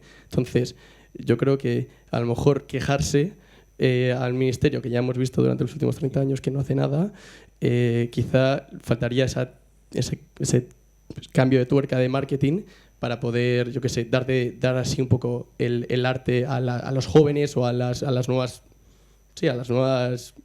generaciones de coleccionistas, ¿no? Imagino, no sé. Sí, algo hay que hacer, no sé muy bien. Pero lo de la barrera de lo caro, de que el arte es caro, yo creo que es falsa. Sí. Y el ejemplo de verdad es eso. Mira, yo tengo un nieto que le gusta mucho el fútbol y entonces había estudiado muy bien, tiene 12 años, había sacado muy buenas notas y entonces quiso ir y yo le regalé el ir a ver la final de la Copa de Europa del Real Madrid en Londres el año pasado. Entonces fuimos cuatro personas, billetes de avión, hotel para 4, las entradas. Cuesta lo mismo que un cuadro. Que un buen no era un cuadro. precio distinto a comprarse un No cuadro. grabado, ¿no? Pero es que había españoles en ese partido, que había en el estadio inglés, había 80 o 85.000 personas, había 50.000 españoles. Es decir, que no les dolía gastarse 3.000 o 4.000 euros por la excursión, no sé cuánto, pero mucho dinero, y eso no se ve como un dispendio loco, eso es, le he hecho un regalo a mi nieto que no va a olvidar. Bueno, seguramente le podía haber regalado un cuadro bonito, una escultura, un dibujo, una obra. Y a mí no se me ocurrió tampoco, ¿eh? Yo estoy metido en ese mundo. Digo, le voy a llevar al fútbol. Es un fanático del fútbol, es un caso un poco especial. Se saben todas las alineaciones de todos, hasta de los contrarios. Quiero decir. Pero la barrera del dinero, que es un poco la culpa que se echa normalmente a la galería, es que la galería se ha convertido en un reducto para ricos, elitista, que tienen sus clientes a los que cuidan y miman, pero el que entra de la calle a preguntar les toca las narices y, por supuesto, el galerista no está hablando con unos chicos jóvenes explicándoles la exposición. No es lo normal. No es lo normal. Entonces, eso ha creado también esa barrera. El galerista da un paso atrás. El joven no entra en la galería, no se atreve ni a preguntar cuánto vale un cuadro, y de pronto estamos diciendo una ruptura. Cuando la galería se abre las puertas y hacen talleres infantiles, charlas, tertulias, no sé qué, de pronto rompen con eso. Pero no todas las galerías han hecho eso. Esa es la verdad. Pues, esa es la verdad. Yo hoy he empezado la mañana con 48 niños de 8 años. Eso es. Y está sembrando. Está sembrando y sembrando y sembrando. Y de pronto un niño te comprará, cuando tenga 22 años, con su primer sueldo, pues te irá y te comprará un grabado. A ver, algo, efectivamente, quizás, o sea, hay algo que seguramente también las galerías, pues no hemos fallado, no hemos hecho, o no hemos podido, no es fácil, pero a todo hay que seguir dándole muchas vueltas, incluido a que venga gente joven, que les guste ver exposiciones, o que les interese, o que aquello les remueva algo, o sea, sí, no vamos a decir todo echando balones fuera, seguramente hay muchas cosas que podemos hacer. Pues los mensajes de ferias de arte quizá no son buenos y no son solo culpa nuestra, son también de la prensa, pero esto del más caro de Arco y el no sé cuánto, y el no sé menos, y toda esta parafernalia un poco horrorosa. Puntualizaría una cosa, primero que los procesos de comprensión de arte son lentos. Eso también. O sea, mientras las otras formas, las otras disciplinas artísticas son como más directas y más del momento. Segundo, que sobre las otras disciplinas hay una cultura tremenda. A nadie se le ocurre hablar en los mismos términos de una ópera y de la canción del verano de Benidorm y tal. Sin embargo, en artes plásticas, normalmente, por falta de conocimiento, se mete todo en el mismo saco y se hacen análisis iguales para una cosa que para otra. Sí. Y claro, todo eso procura que haya, porque luego, a mí lo que siempre me ha parecido paradójico, y mucho más en este país, es que el enfrentamiento ante una pieza de arte que no entienden produce una furia tremenda, que dices, ¿cómo es posible que en un país que parece que le importa tanto el arte, que dice que lo están engañando, que Picasso es un pintamonas, que no sé quién, hasta en los dibujos de los tebeos cuando éramos pequeños, luego sin embargo tenga tan poco respeto por la producción artística y por la génesis de cómo lleva eso a los museos? Eso siempre me pareció paradójico. Porque en otros países, pues bueno, la gente no le interesa una cosa y simplemente se marcha. Pero aquí no, aquí insulta. Se siente agredido. Se siente agredido. ¿Sí? ¿Tú lo ves así? Hombre. Yo veo como que hay dos niveles. El nivel de la administración, que está ahí, bueno, ahora que se ha desentendido, y la gente, que es la que llena los museos, que comentabas tú. Sí, ahora se insulta. Es verdad que ahora se insulta menos, me defiendo ya. Esa foto, la respuesta era más virulenta. La foto que hemos puesto en el pequeño folletito del coleccionismo, que es fabulosa, es la exposición de Picasso del año 60, ¿no? En la Sala Gaspar. Es una cola bestial. O sea, yo creo que interés hay muchísimo. Sí, sí, eso es Vamos a acabar con un punto optimista. Hay una, perdón, la última, por favor, porque, vamos, a mí no me importa quedarme más, pero me imagino que los señores de Mafre tienen que cerrar en algún momento. Me gustaría solamente contar mi experiencia. Durante 12 años dirigí la fundación y el estudio de un escultor mexicano, de Jorge Marín, y se hizo muy... él hizo una obra, Las Alas de México, un par de alas de bronce, que pues prácticamente me tocó dirigir ese proyecto y pusimos una obra pública en el espacio público durante 12 años en más de 25 países en el mundo. Y nos dimos cuenta, mi expertise como historiadora del arte y dirigiendo el estudio de este escultor, nos dimos cuenta que cuando una obra se pone en el espacio público, y además una obra que era para ponerse, o sea, tú te tenías que, en Madrid hay una, está en el Parque Norte, unas Alas de México, tú te tienes que subir a unos escalones y te la pones, la obra, y la gente